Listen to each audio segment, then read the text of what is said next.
चलो आज तुम्हारे अंदर का डर जो है उसे निकालने की कोशिश करते हैं। ये जो अंदर का डर है ना, जो कोई भी कदम उठाने के लिए 50,000 बार सोचता है, जो ये सोचता है कि अगर गिर गई या गिर गया तो क्या होगा, या कोई भी नाकामी हुई तो क्या होगा। काम, रिश्ते, नौकरियां, जिम्मेदारियां, हार से इतना डरते क्यों हो? मैं तो ये कहती हूँ कि जितनी बार हारे हो ना, जितनी बार भी हारे हो, इसका एक कैलेंडर बनाना चाहिए। कहाँ कहाँ हर साल तुमने कितनी हार देखी है, कहाँ कहाँ तुम टूटे हो, कितनी तकलीफ़ें तुमने देखी हैं, कितनी बार तुम्हें लगा है कि जिम्मेदारियाँ बढ़ती जा रही हैं, कितनी बार लगा है कि कंधे कमज़ोर हो रहे हैं, जो बहुत भारी सा लगने लगे। तो ऐसा एक कैलेंडर बनाना चाहिए जिसमें वो सारे साल, वो सारी तारीखें, वो सारे लम्हे कि यहाँ यहाँ मैं टूटा हूँ, यहाँ यहाँ मेरे पाँव तले ज़मीन खिसक गई थी, यहाँ यहाँ मैंने बहुत नुकसान देखा था। वो कैलेंडर तुम्हें याद करवाएगा कि कितनी ऐसी लड़ाइयाँ थीं जो तुमने जीती हैं, कितनी ऐसी तकलीफ़ें थी जो इन तकलीफ़ों के पर्वतों को तुमने पार किया है, इन चट्टानों के बीच से निकले हो तुम, ऐसी चहल कपट के समंदरों में से जिनको तुमने डूब के नहीं बल्कि तैर के नहीं बल्कि उसमें से गुजर के आए हो। अपने आप को ये याद करवाना ना बहुत ज़रूरी होता है। वैसे तो बहुत मंतरे होते हैं, बड़े रंग होते हैं, बड़े तरीक़े होते हैं ज़िंदगी को जीने के, लेकिन ये एक मंत्रा है, मुझे बहुत सही लगता है।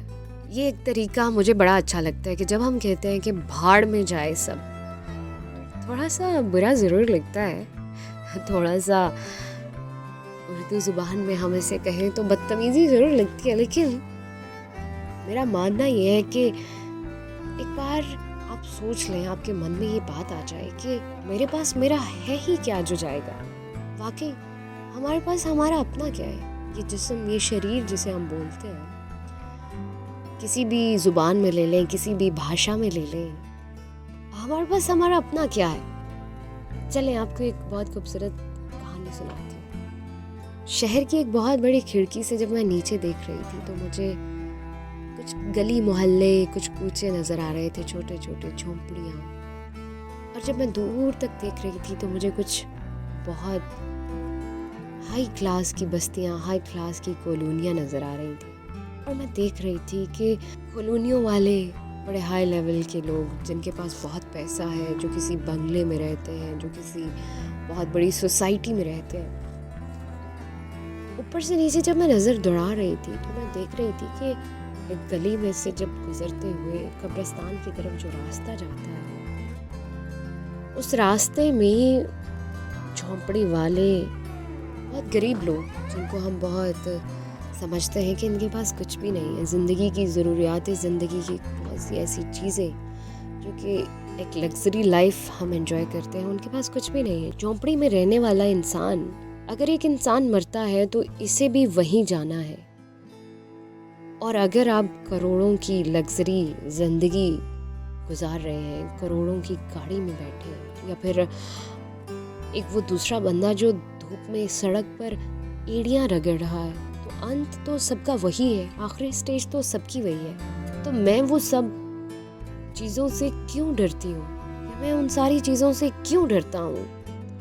जब भी मैं हर कदम उठाती हूँ या हर कदम उठाता हूँ, तो जो तुम उठाते हो कदम लेने से पहले डरते क्यों? तो किस चीज़ का डर पालते हो तुम? निकाल के फेंक क्यों नहीं देते? क्या नुकसान हो जाएगा?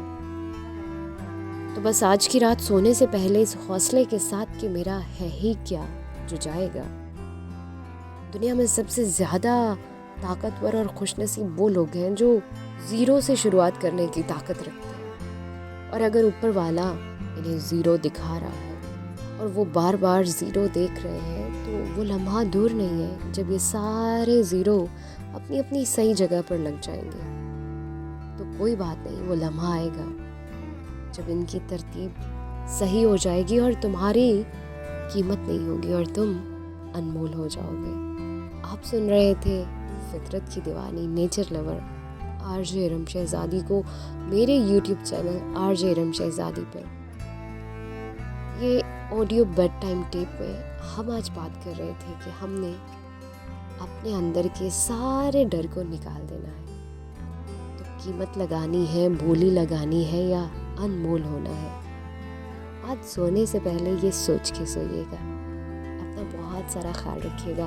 फिर एक खूबसूरत सी बात, एक खूबसूरत सी टॉक के साथ आपके साथ हाजिर होंगे। तब तक के लिए अल्लाह हाफ़िज़।